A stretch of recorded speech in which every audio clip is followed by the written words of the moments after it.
Everybody, welcome. You're hanging here with Ben on the X. This is the Hardcore Punk Project here on the X, 92.5 FM in Kamloops.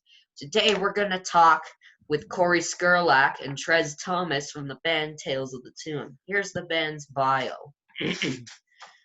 Murder. No. Every town has stories to caution or warn. Every police officer has seen a crime that keeps them awake at night. And every coroner has seen death in ways that the rest of us could never imagine. Murder, conspiracy, supernatural horror, and real-life terror are stains on the cutting room floor where Edmonton-based group Tales of the Tomb paint their canvas. So thanks for joining me here on the X. Thanks for having me, man. Thanks for having us. All right. How are you two doing today? Pretty good. Yeah, doing okay. I worked today, so it was all right. Slow day at the shop for Father's Day. All right, that works. So, first off, you okay with a teen interviewing you? Oh, yeah, of course. Any interview's a good interview. All right. What is the weirdest or funniest thing you have ever done while performing? Do you want to go first, Trey? Sorry, weirdest or funniest thing? Okay, sure. I'm not entirely too sure. Like, now that I think about it, now that I'm on the spot. Well, actually, it's just kind of funny. So, well, at the time, it wasn't entirely funny. But, what do we call it? So, we were doing the final round of Battle of the Bands in Toronto, I want to say. And so it's like the last sort of thing, the last round before we go to Germany sort of situation. And whatchamacallit? So I was like playing the show or whatever, and then I was like time for like one of my good old guitar solos hit the good old boost pedal, and nothing. There's not a sound. And I look back, is the amp on fire? Not a chance. And I went to the next logical conclusion that, hey, maybe something was unplugged. And lo and behold, bass player was at the time super happy with his feet, if you would want to say that, and knocked the cable out, and did that a couple of times, and that was pretty amusing. And ever since then I thought, hey, it'd be a great idea, wireless. So, but guess who still doesn't have a wireless unit? I do. So I don't, sorry. So line 6, if you're watching, you hook that up, man. It's not an interview first. I could hype this up, but I need that free product first, you know what I'm saying? Yes. But yeah, for real, that's probably one of the wildest things. I don't know, I try to keep a pretty, short leash on myself when I'm performing these days, so gotta act like a good boy. No good stories come from that, though. I just bought a wireless guitar system, and I'm currently dealing with latency issues. Oh, which one did you buy? That's the worst. Freaking latency issues. Yeah, you don't want to deal Only with the that. Xbox has worse latency issues than a wireless guitar system. PS4. Yeah. PS4. And Corey, what's the weirdest or funniest thing that you have ever done while performing live? Well, there's when we had our original bass player that would stomp all over Trey's pedals and unplug them live. We would do this thing where we would kind of come up to each other and try to play each other's instrument for a section of a part. I think it was in the song 9/11 when we would play it live, and then we would try to play each other's instrument. So it was always hilarious trying to run over to him on the other side of the stage and to get there in time to play the instrument. So sometimes we would nail it, that's for sure. But it was fun trying to run across the stage and do that kind of stuff too. So yeah, that's some of the funniest things. I've never tried that before. I might try that sometime. All right, let's talk about your newest EP, Volume 2, Mendacium. Mm-hmm. Also, according to the legal dictionary, mendacium is a Latin term meaning falsehood or lie. The Latin meaning adds to the mysterious and criminal aura of the Mendacium. Mm-hmm. Yep. So the first song is The Nightmare Hall. Can you give us details about this song? Do you want to go into that one, Trey? Or do you want me to take that one? Yeah, sure. So the overall, topic of it is the Dolce base, like the underground alien base, where there's like experiments done on humans. It's not really confirmed nor denied of these things. Hence why I thought it was we thought it was a pretty good idea to add this to the conspiracy album. Just from like a topical standpoint or whatever. And it starts off with what's that guy's name? Philip Schneider. Philip Schneider, yeah. Yeah, Philip Schneider. And he was saying, they're mortal and they do die. That's the sample that goes into it. Basically, he's just suggesting that, like, yeah, definitely these aliens do exist, and like they die. Like he's killed one, and I think he killed one. He definitely got his fingers dismembered by one. He said, and I haven't like looked at his hand personally to like for sure know for sure, but I'll take his word on it, I guess. Musically, we're kind of going for something that was very I don't want to say chaotic, because the whole theme of any death metal album is chaos, right?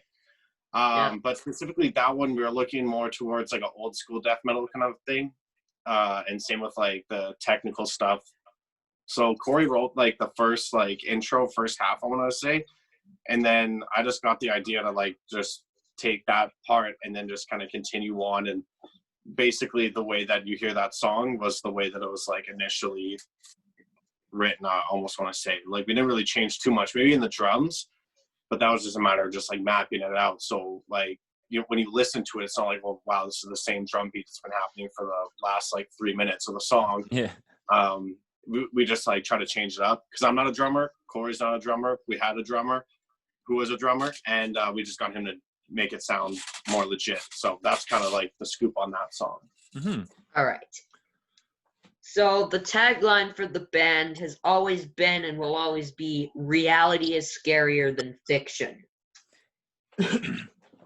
Yeah. So with that said, in this world/society that we live in, there will be no shortage of situations you can write about, correct? Yep, that's Definitely. 100%. With what's going on in the world now, any new songs in the works? We do have some new songs in the works, but currently we're not really tackling any of the topics directly of what's going on in the world today. We have been working on an EP we were working on before the whole craziness started happening. So we're still planning on that, and we've kind of had that and another EP planned. So that's kind of been our focus. So with that and what those EPs are going to be about was all decided and kind of thought of before the COVID craziness happened. So, I mean, will we write a song on what's going on in the world today? Possibly. I don't want to say no. It's definitely what the band is about, in the sense that I'm pretty sure what's going on is, it's affecting every single person on the planet right now. And that's kind of, that's exactly the tagline of the band right there. Right. Which one of you works in a music store as a day job? We both did for a while there. Trey, was a guitar teacher. I started working at a music store here called Axe Music. And then I worked there for I think I was there for a year or two before Trey started working there. How long did you work for Axe, Trey? About 4 years. Okay, so I was there for way longer than that before you started working there. Yeah. I was there for 7 years. So either way, so I work in a music store as my day job in sales. I work at one of the bigger music stores now called Long and McQuaid. It was Axe Music before, and then Trey was a guitar teacher there. And then what happened was Axe Music actually got bought out by Long and McQuaid in Edmonton here. And then so during that time, I think Trey had also was like right around the time he was moving to Camrose. So he kind of didn't really take up teaching in the new building. And then, I think, and then it was a bit weird too with the transition. A lot of our teachers were it was not really sure if they were going to be going on to the new spot. And same with myself when we got bought out. Like anyone working at Axe Music, when they got bought out, we were all worried about were we going to have jobs in the new building. But thankfully they did try to hire us, most of us, but I think Trey found himself in Camrose by that point. Yeah. Still teaching guitar though, right, Trey? I like going to Long and McQuaid. They have a wonderful array of instruments. Thank you, man. Thank you. I like it too. I was always pitted against them for so long, but now I'm on their side and I like it a lot. All right, I have to ask this for the memes. Is the rumor true that playing Stairway to Heaven in a music store is banned? It is. We don't have a sign in our store or anything like that. Like, I can't speak for other stores, but you know what? I've worked in a music store for almost 9 years now, and I can't even think of one time that I've heard that riff in the music store. Maybe people just, because of that whole stereotype, they just don't ever want to play it. But I've never actually. I can't think of honestly one time I might have ever heard Stairway to Heaven on from a customer or something like that, just jamming in the background. It's kind of It's funny you say that, but we don't have the sign in our store that that says that. Yeah. All right.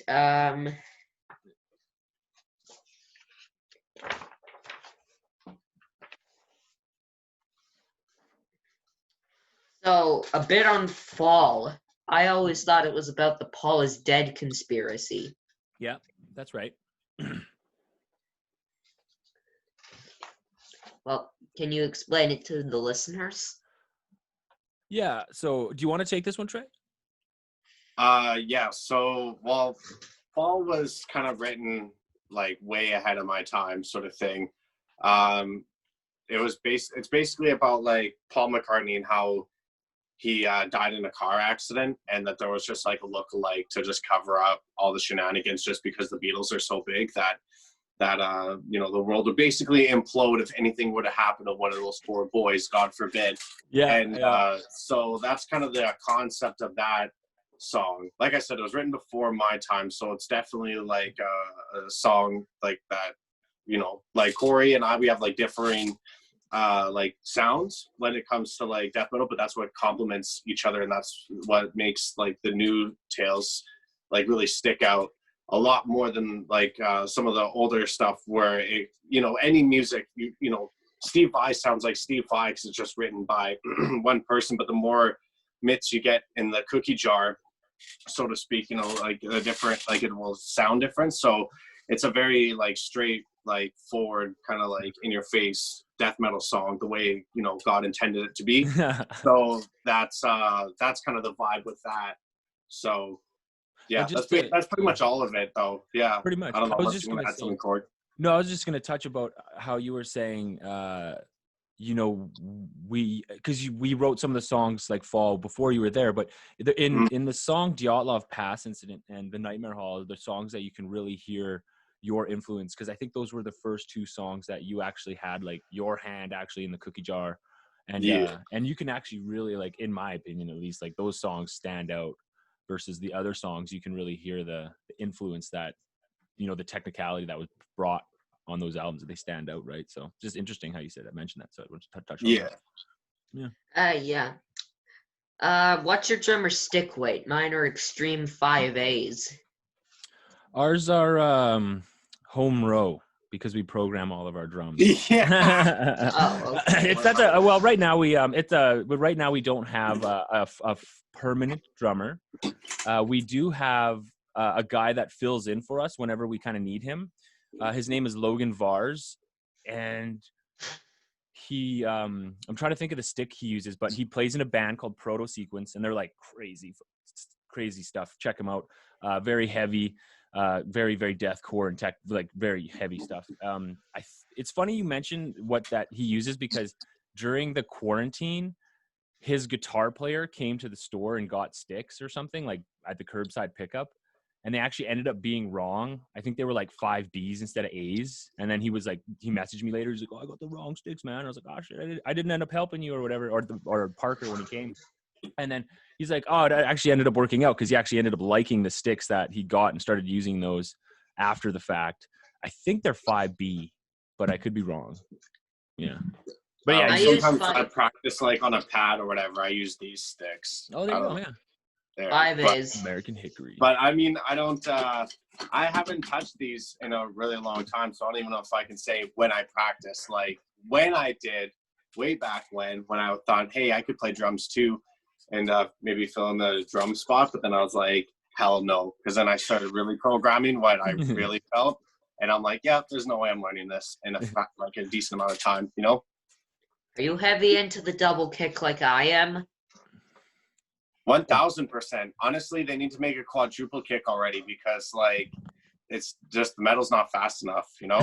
I did see like something about a triple kick pedal at NAMM or something. I think one exists. I can't think of the brand, but there is one where I think it has 3 beaters, and how it works, I'm not 100% sure, but I think I've seen that one too. Yeah. To my knowledge, the way that it works is when you depress or when you press the pedal, the first beater strikes. Then when you let go, the second beater strikes. So you have to like time it almost like if the, I don't know, like the whole bend point is this, right? You have to time it so when it hits here and here as your 2 hits. So whatever BPM it is in 16th notes or whatever subdivision you're using, you just got to make sure it tips between those 2 points. But I don't know how someone would do that. You'd have to be really good at drums, which is funny. Look at the comments of any of that technology and drums, and people are like, oh, you know, cheaters. Look at this guy. He's cheating with extra beater. But it's like, could you actually play a beat with that? And then the guy's demonstrating it. And it's like, that looks like a skill all in itself. Yeah. To me, anyways, like, you know, I'm just a stupid guitar player, so don't take my word on anything drums wise. But to me, that looks pretty tricky. I don't know. An AC/DC beat is like beyond me. So, you know. Yeah. Craziest thing I've ever seen at NAMM is the Pratt bass 24-string Godzilla. I had a chance to play that actually at a NAMM show once. I'm just going to try to find the picture on Instagram, but the guy who owned that bass, his name was Chris, and he was this really cool guy. And I got to go to NAMM a few times, and I'm stumbling here because I'm thinking here, but now his name was Chris, and he worked for the company called Kalium Strings. And he had that bass designed for them to kind of show off all the strings that they made. The Kalium strings make some of the heaviest strings that you can buy, like especially for guys like us who want to down tune on our bass, or like guys like in Proto Sequence who like down tune to like F sharp on like 7 strings. The Kalium or 8 strings. Or 8 strings, yeah. Or it's like Kalium Strings was one of the only guys that I know of at the time who were making bigger gauges than normal. Like they can make a 200 gauge string for like an octave tuning and things like that. And I don't know if you'll be able to see it, but yeah, there's me playing the. Yeah, and there's that guy that I see on YouTube all the time. Chris. Yeah, he's awesome. He was. I met him at an NAMM show. He worked for Kalium. I don't know if he works for them still, but he was a really cool guy. It's awesome. I would love to try it, but unfortunately, Davey 504 is the only person who owns it. Yeah. I remember when Chris was trying to sell it, but yeah, I like Davey's video on it. His videos are really cool on what he does with the bass and stuff like that. Like, I mean, obviously makes you jealous because he's so damn good, but he really plays the unique ones and actually makes like, because you would look at that and be like, how can you play something on that? And then like he does it, and then you're like, oh, that's dope. That's really cool. Yeah, I think one of his more recent videos, I saw him with a 36 strings bass. Man, what people do. The Jared Dines Ormsby one was crazy. I can't remember. It was like 17 strings or something. It's 18. 18.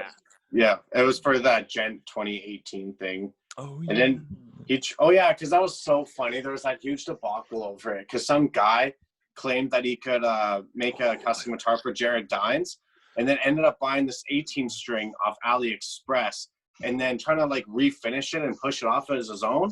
But then someone told Jared Dines like, hey, you're kind of getting like ripped off or whatever. Like, and it was a comical amount of money too. It's like $1,000 for this crazy guitar. But then, anyways, that whole thing happened, got a refund or whatever happened. He ended up getting a guitar from Ormsby, that 18 string, right? Yeah. That guitar was like $18,000. I don't know if it was US or Australian, which would be pretty close to our Canadian dollar. But yeah, that's a far cry from $1,000. So I don't know if anyone's like, oh, bro, I'll get you a custom thing for that price range. Like, it's probably not happening. Yeah. You're probably getting a refinished AliExpress guitar. Hate to say it.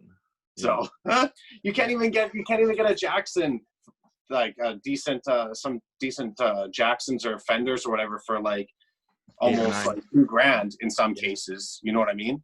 Like you can get some not bad ones, but I don't know, not a custom one for $1,000. I'm saying that for sure, man. Yeah. So And then after he got that 18 string, some guy out of Canada, he got a 20 string guitar called the Gentar. I didn't What? see that one. Did you see that? His name is Steve Terryberry. Oh, that guy. Wait, Oh, you know Trey knows. him? Yeah.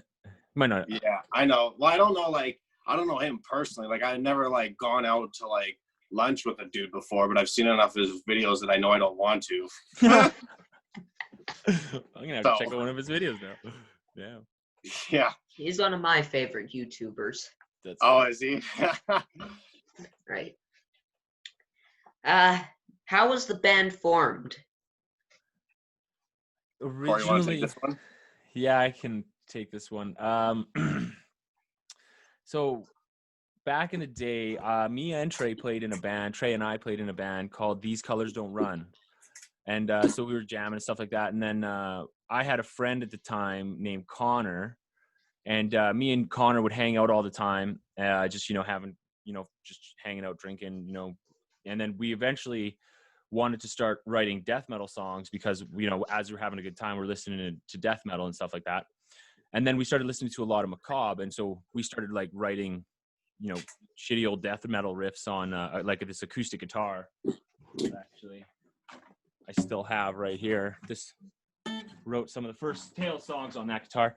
And so we wrote some of the songs, like Snowtown was like the first song we wrote, and I wrote it on that guitar. And then I think we even wrote Fall was like probably the second song I think we write. Like that's how old that song is. And then eventually we were like, why don't we actually like turn these songs into a band and write about like, serial killers and stuff like that, and kind of model some of the the lyrical content after Macabre, the band. And then it just grew from there.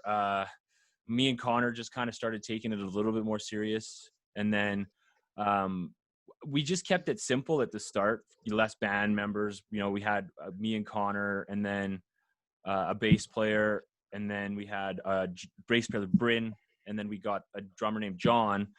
And then eventually when we started writing the EP, I didn't write it with any, like our first one, I didn't write it with any leads or anything like that. Like it was very bare bones, just straight what it was. And then when we went to record it, the guy that we recorded it with, Greg Wright, said, oh, let's like add some of this stuff and some harmonies or whatever here and there. And I was like, okay, like let's check it out. Like I just don't write like that. I'm not really a lead guy. So I embraced it. And then after we ended up recording all this awesome stuff, I was like, well, now I need another guitar player.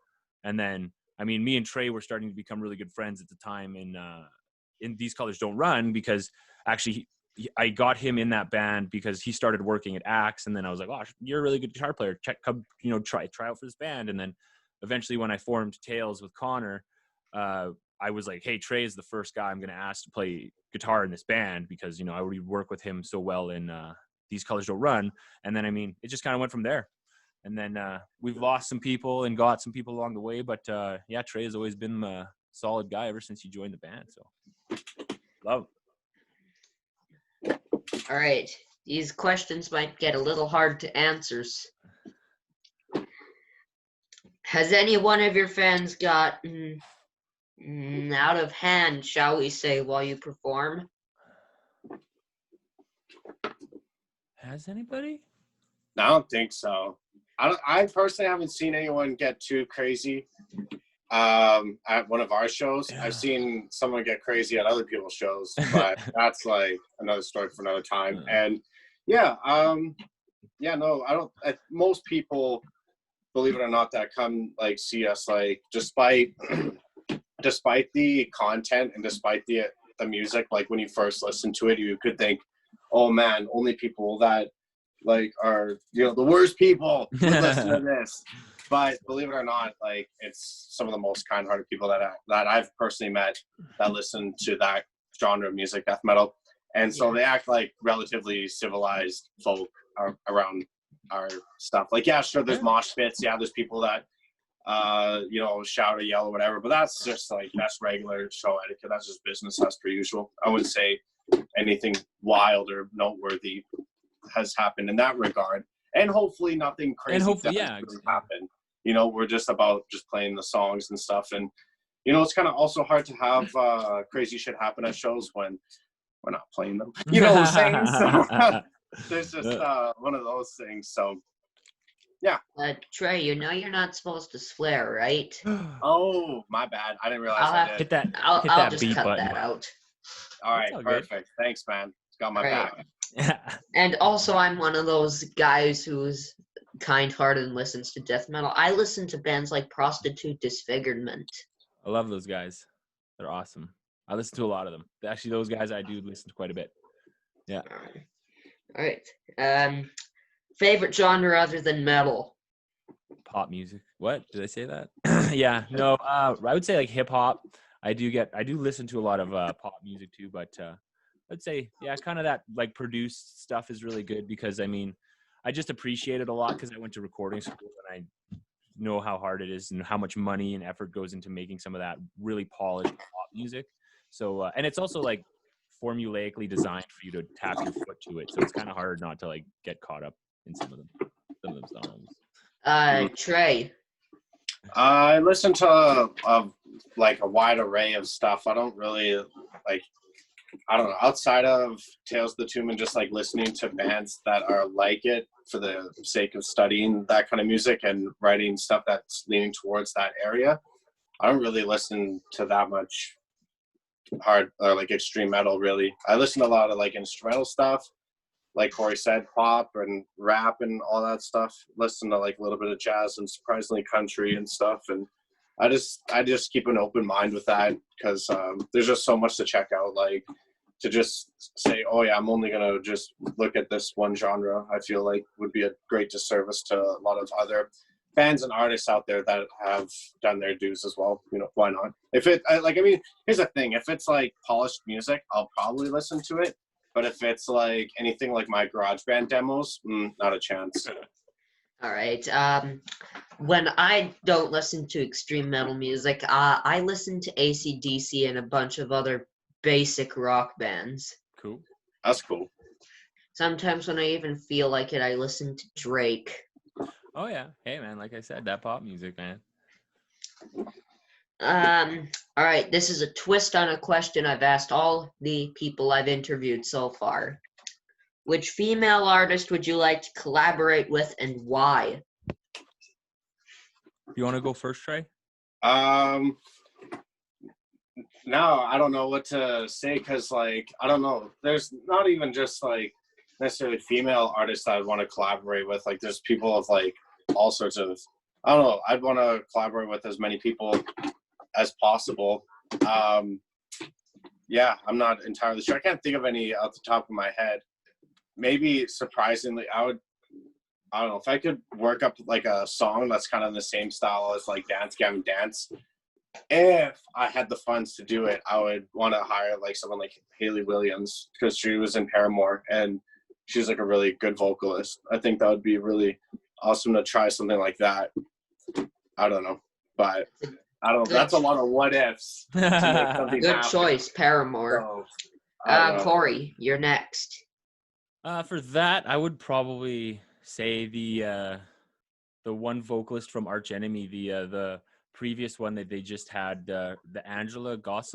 I don't know how to say the last name. Her name was Angela, and the reason why is because I used to listen to a lot. Not that I listen to a lot of it, Arch Enemy now. Not that it's not bad. I just kind of faded away from it, but I listened to a lot of like Wages of Sin and like Anthems of a Rebellion. Like those were like pretty monumental albums for my like getting into more extreme metal.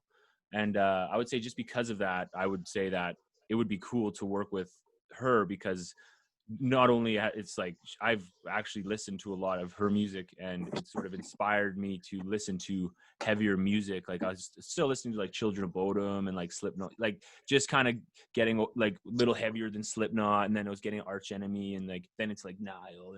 But Arch Enemy was like a huge gateway band for me. So I remember I bought a shirt from an Arch Enemy show. It was a big like upside down like for like pentagram, and on the back it said like pure effing metal and all this stuff. And like I said, Mom, I bought this sick shirt, and she's all like, what the heck? And like, yeah, never found that shirt again after I put it in the closet. So yeah, that would be my answer. I would say her because yeah, she was such her band and she was very influential in my early If metal.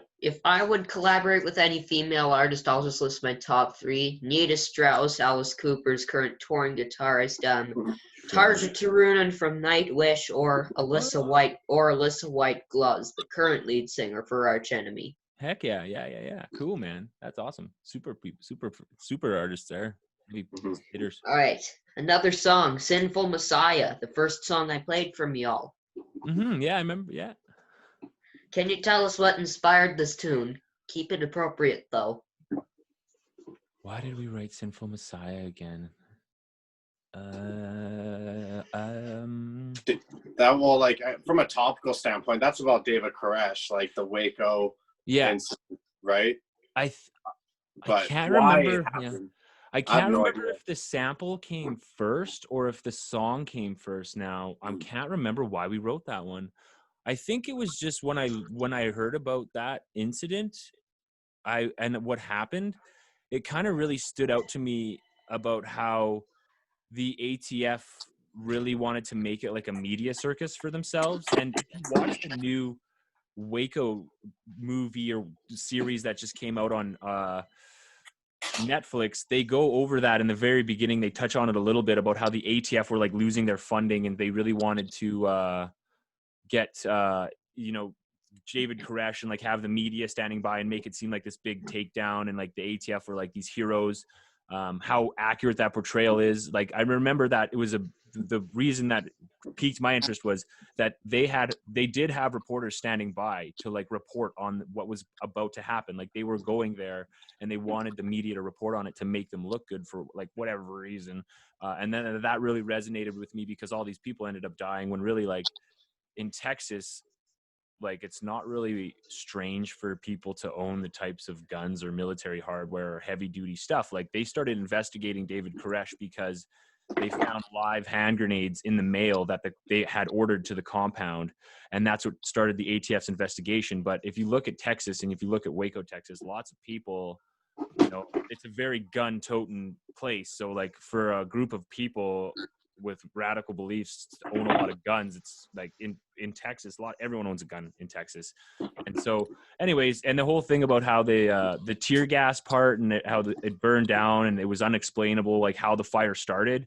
And then they touched on it. I didn't really look too far into it about how the tear gas thing was like, tear gas is so flammable and that it's actually been the cause and like written down, like they actually was the documented cause of so many standoffs ending in the flames and people dying because the tear gas got lit on fire. And so when I watched that documentary, that was kind of where I was like, oh wow, that's like what maybe actually was like. So it was kind of like the ATF kind of was like, they went to go do this thing and make themselves, have this hero like complex in front of the media, and then they had this big standoff and like ended up having this like horrible thing happen. And that was, I think, why we wrote the song, just because again, that's like, again, reality being that thing where like it's scarier than fiction. And then I think we found the sample after and added it to the song. So I think, yeah, it was just when I sort of found out about the Waco thing or learned more about it, because like, I mean, it happened like way before I was even born, I think. That was the reason why we wrote a song about that. It was just like, that is such a messed up event that it's like, you got to talk about it. It's crazy.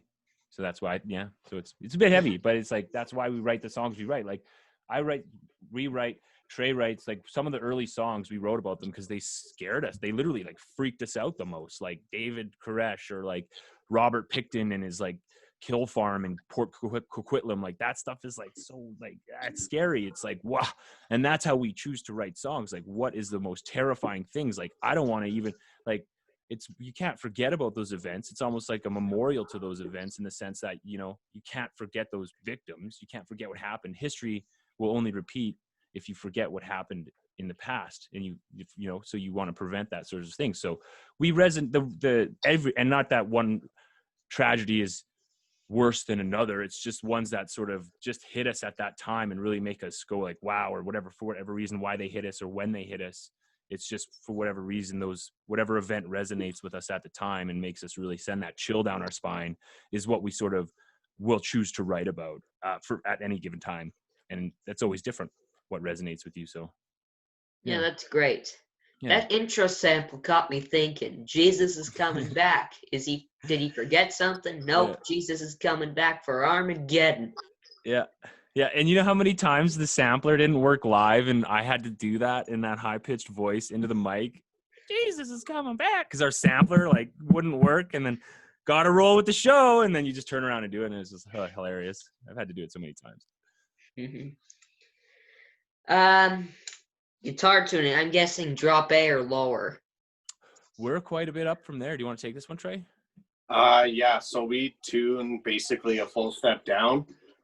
So just on a regular old 6-string, like one of these, you just got, instead of E, A, D, G, B, E. It's D, G, C, F, A, D. Yeah, it's 100%, 100%. And then some of the newer stuff we're tuning just a half step down from that. So that's kind of what we're working with these days. Yep. So it's, yeah, we don't really do the extended range thingy. Maybe for the bass, we have like a 5-string, but I find for bass, like it works with bass because then there's legitimately lower notes that you could, I guess, access higher, but when you drop it an octave lower, it can add more tension to the music just from like a bass line standpoint. So that's how we justify it on a bass. But once you get it to extend range, you'll find that, like, for example, an 8-string, like here for this one, for example. So this one's tuned a step down, it's tuned a drop E, but a step down. So it's kind of like our tuning for the 6 strings, and then 1 step down, 2 steps down. So what this note is a D, but it's the same pitch as a bass guitar in drop D. And when you have that, it's really hard to write bass and the 8-string guitar because they clash into the same note. So it's almost like writing the bass guitar twice. You know what I mean? Unless the guitar is doing something so abnormally high, like in the higher register with chords or whatever, that you can justify it. But and that's why all those bands that play 8 strings they're heavy on the tapping and super prog. It's crazy beyond Creation and Allegiant. Like I think they play 8 strings and they're really sweet bands. Check them out. Yeah, I think the last band I listened to, Suicide Silence. Oh yeah. They play in drop A all the time. Yeah. Yeah, with 7 strings. Pretty friggin' heavy. Yeah. Yeah, some of the I think Hypocrisy's played in like A sharp or something like that for a while. Yeah, you can get like that's kind of like what like some of the death metal pioneers were all about. Those like really low tunings on like 6 strings. Like Carcass played in like B standard on like those Ibanez Sabers and stuff because there was before anything extended range or baritone or was really big. They made it work. Yeah. Are your 2 favorite guitar brands Ormsby and ESP, or Solar? I love ESP and I love Solar. I'm actually endorsed by Solar as an artist, so I would probably say that those guys treat me really nice. But I like I'm so spoiled because I work in that music store, man, and I get to get my hands on everything. And so, well, not everything. Not like we don't carry Ormsby, sadly. Like I'm working on it, but I would love that one. But so it's so hard to say that one guitar is like the end all be all. At least for me, like there's times where I pick up one guitar and I'm just not feeling it, and then I pick up another guitar and it's just like, oh, I never really like playing a Fender Tele, and then it just feels right that day. So I'm super spoiled. Every guitar has got advantages and disadvantages and things like that. So those are some of my favorite brands: ESP, Solar. I mean, I'm waiting for Ormsby to do that Evertune, that production model Evertune. So we'll see. Yeah. I mean, for me, my actual first guitar ever, which is just right here, is this ESP EC300. And I've had it for, I don't know, however long I've been playing guitar. So since I was 11, I guess 13, 14 years now. But yeah, definitely an LTD. This one's made in Korea. So actually I didn't realize how nice this guitar was until like way later in my life, and I got it professionally set up. And man, it is like probably one of the nicest playing guitars. except for the fact that when I was 16, I gouged out the frets. I scalloped them because I saw Yngwie Malmsteen did that, but he didn't sit there with a round file staying up for 8 hours, scratching up the finish on his guitars. We got a professional to do it. I didn't. So anyways, this one's got the most story out of them all, but that's why ESP has a soft spot in my heart. They were like the first guitar company that I ever like laid my hands on and went, yep, this is what I want to do with my life. But Ormsby, like you look at my collection, three out of the 5 guitars are Ormsby, and one of the other ones is an acoustic Yamaha. Not even worth bringing up on you, to be honest. But you know what I mean? Like the heights, bro. They were so nice. I had to buy it twice. You feel me, bro? I got one in this brown color and one in this natural finish color because I was just like, that's where it's at. So yeah, Ormsby is just awesome because I got the multi-scale. Always got hip shot bridge, which I love, the nice flat bridge. This one doesn't have lumen lace, but the other 2 do, and they're the lumen lace in my favorite color, blue. Yeah, ebony fretboard all the time, stainless steel frets all the time. Like I said, multi-scale. You can't go wrong because on an extended range, bro, you need the tension up high, but you need the strings loose up top, right? So it's a nice trade-off. The only thing that kind of is like the Achilles heel of the design of this hype guitar, I'll be honest with you, but this goes with any guitar with this kind of headstock. When you see this like bottle opener sort of headstock, it's got the strings over air business. Those, like the end of the strings just resonate like crazy. So when you're playing the syncopated genty stuff, you need one of these little fret wrap thingies to dampen all that out. And obviously some higher settings on the noise gate, but otherwise, yeah, Ormsby is where it's at for guitars, and basically the Fractal audio system is where it's at for amps because you can have any sound you want, right? It's like the Line 6 pod, but like on steroids, like on cow steroids, like this one chunky boy for sure. All right. My first guitar is actually right back here. My first actual guitar. My first guitar was a bass, but yep. Oh, it was like, Oh yeah, like was that a Fender Squire? Yeah, or- it's a Squire. nice, man. That's Beaver Squadron, a band that I played, and then of course, you just got it. You can't go wrong with sticks. Oh yeah. Yeah. Hell yeah. Yep. That's awesome. It still sounds good. Oh yeah.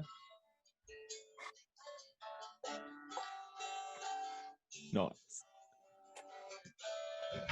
We'll have to get some guest solos on the new stuff. Yeah.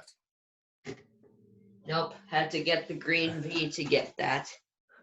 Nice. Saxons. All right, another song. Dyatlov Pass Incident. Mhm. Tell us about this one. For that one, so that one's a bit of a weird one because there's a bit of a bunch of different opinions on what could have happened with that, but it basically starts off. There's 10 people, 10 like research scientists.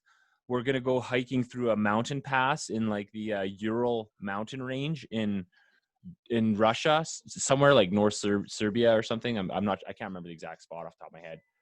But it was in Russia somewhere, of course. And then it ended up being named after one of the persons, like one of the lead research scientists that perished in the incident. His name was Dyatlov, and so they named the area the Dyatlov Pass. And so the incident is that 10 people went to go hike through a mountain pass. One person got sick, so they stayed behind. So 9 people went off on the journey, and it was like a really hardcore mountain hike. You had to be super professional, and all these guys were like pros, and it wasn't like their first time doing this. And then they all went missing, and they went missing for a couple months, and no one could find them. And eventually they went out and found their tent and some stuff like that. And there was like evidence that the tent had been ripped from the inside, and like all of the people were found like kind of in their underwear because they had like paradoxical undressing or whatever it's called when they think they're so hot because they're so cold they take their clothes. Like there was a bunch of unexplainable stuff. People had like internal radiation burns from who knows. Weird scraps of clothing from not the campers were found there. So there's really a lot of unexplainable stuff that happened, and like the hikers kind of went in different directions, and like some of them were found at like a base of a tree, and you could see that there was like evidence of them trying to climb up the tree, like whether like basically again in their underwear, like trying to climb a tree. So there's kind of like, there was at least a few different opinions on what happened. Of course, there was like an abominable snowman Yeti sort of thing where that's kind of what tripped them out and they freaked out over it, and then whatever. There's also sort of like the alien conspiracy that like there was like a weird alien abduction, like that may explain like the radiation burns, or like why some of them were like missing their eyes and their tongue and stuff. But sort of the real angle that we took was just because of the unexplainable scraps of clothing that were seemed to have come from military issue clothing. And so it's rumored that, you know, the Russians may or may not have been testing new military weapons in that area, and that these hikers pretty much almost just stumbled into these weapons tests of who knows what, because there was like, you know, there was like reports of like glowing orange in the sky and all this kind of stuff. So who knows what kind of weapons they were testing or what kind of effects it may have had on the hikers. But that's sort of the angle that we took with that song. That, you know, some weapons test was going on that affected the hikers, either, and how, who knows, but that's sort of the angle we took. I think they did officially settle on what happened. Of course, I mean, it's not any of the three theories, but I can't remember what it was. But if you go to the Wikipedia page, I think they had like a years later. Well, that too, but like what may have happened, like to cause all those people, like what the actual incident was. I can't remember. I wrote the song a while ago, so it's sometimes the exact details slip my mind. But well, I remember one of the theories was infrasound panic, like sounds that are too low to hear and they scare the hell out of you. Right. Yeah. Like, and who's to say that could have been an alien weapon or like a military testing weapon? Like that's kind of, it's like, but how that sound was produced is like, that's like the whole, I guess, conspiracy, or whatever theory. Yeah. Yep. We don't need to ask too much about this 9/11. It's quite obvious what it's about, but a bit more detail. Well, the reason we chose to write that song actually was because we were going to play a show for a band called Villainizer. And Villainizer were a fairly popular thrash metal band in Edmonton. And I can't really say how big their reach was, but they were fairly popular. Like we were offered their last show. The gentleman who was the kind of the lead in the band, his name was Rav. And he just kind of liked the band at the time. He's like, hey, you guys should play like our last show ever, because we're just kind of hanging it up. He's going to start a different band, and he just wanted to end it. So Villainizer's whole theme was basically terrorist metal. Like they had songs called like Twin Tower Two Step. They had songs called like, I think they even had a song called like I Bomb New York. And so we wanted to write a more thrashy song. And since their theme was terrorism and things like that, we were like, well, the biggest one of all, like the most horror thing, like the most like infamous one, I get, or the most one that we see. Again, not to try and glorify it or make it more worse than anything else, but the one that is very recognizable was 9/11 with what their theme was, and so that's what we wrote about. And then when when we and Trey were trying to find more samples and stuff for the song, we came across that one, and so we just it all kind of accumulated. And then since we had songs like 9/11 and Fall and Sinful Messiah, that's when we started to say, hey, we'll make an EP about conspiracy theories. And then I think we wrote The Outlaw's Pass and The Nightmare Hall after we decided to kind of make an actual conspiracy theory EP. And then we decided those were the next two conspiracies that we were going to sort of hit for that one. All right, that works. I noticed in the lyrics that you mentioned Dick Cheney. For Bush and Cheney's. Yeah, very end, last line. Yeah. Largest venue you have ever played at? We, I think that was for Toronto. Yeah. Take that one. That was like hands down the biggest venue in terms of square footage. For crowd. But like as far as like biggest crowds, I don't know. That's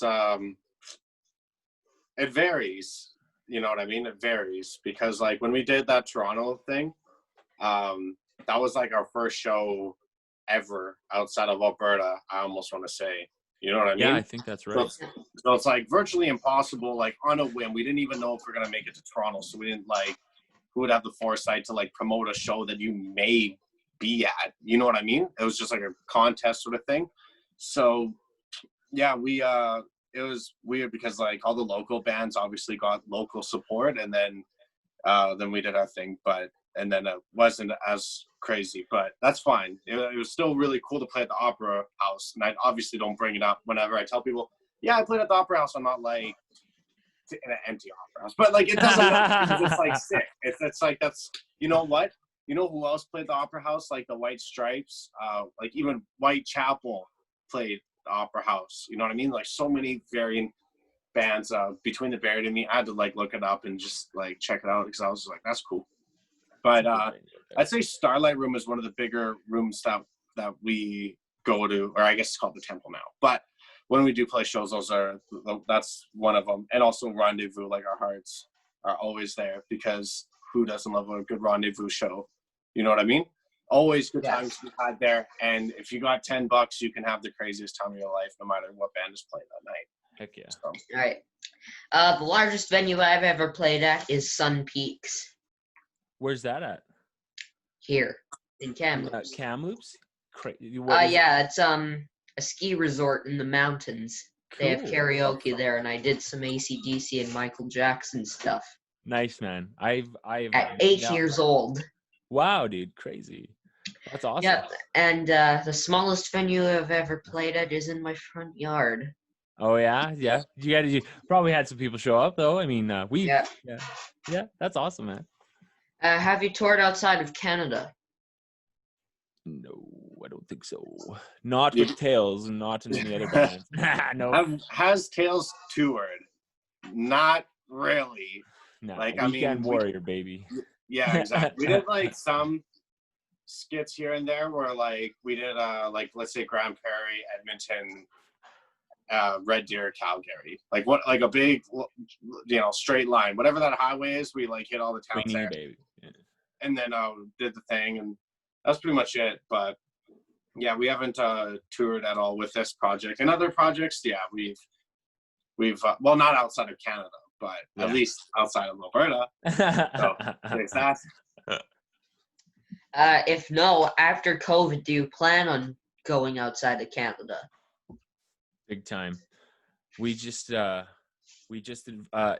patched in new member Johnny Pemberton, and he's actually originally from the UK, and he goes back and visits all the time. So we're really hoping that he'll bring the band back to the UK with him, and then we'll be able to hit that part. But we do want to we plan on hitting up some foreign countries, but it's just a little tough because a lot of the members that we rely on for filling in and stuff like that are very dedicated to the projects that they have. So it's like, you don't want to, make them choose or pull between some of the stuff that they have their heart in, but when they can fill in, they always want to.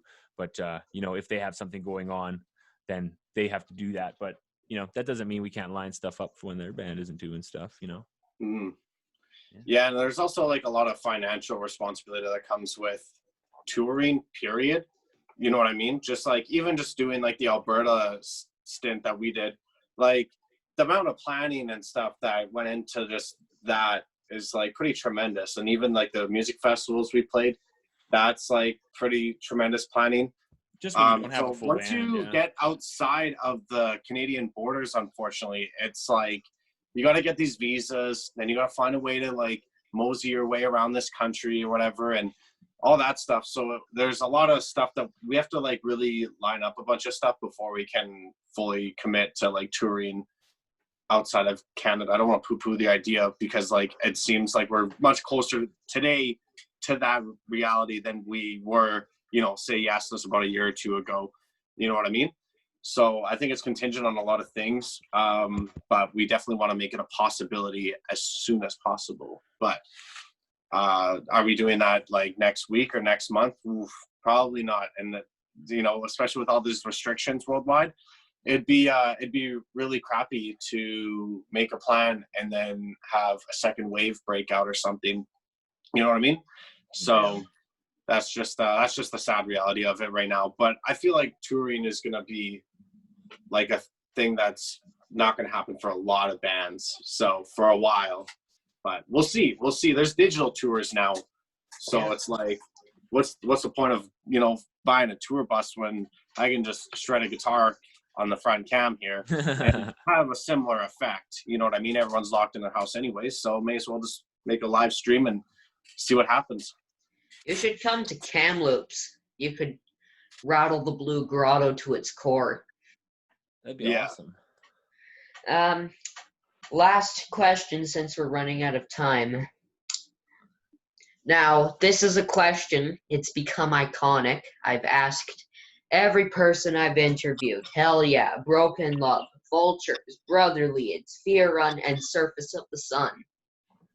Will you accept a challenge from me? Uh-oh. All right. Yeah. The challenge is to do a music video doing a painting of abstract art, including water balloons, tacks, or darts, a metal remix of Baby by Bieber, and the jaywalking dance. So what is that entire total? So what, go over that again? Yeah. What do you want us Challenge. to do? Okay, so music video, abstract art, water balloons, tacks, or darts, metal remix of Baby, and the jaywalking dance. All that in one video? Oh, you can totally do it.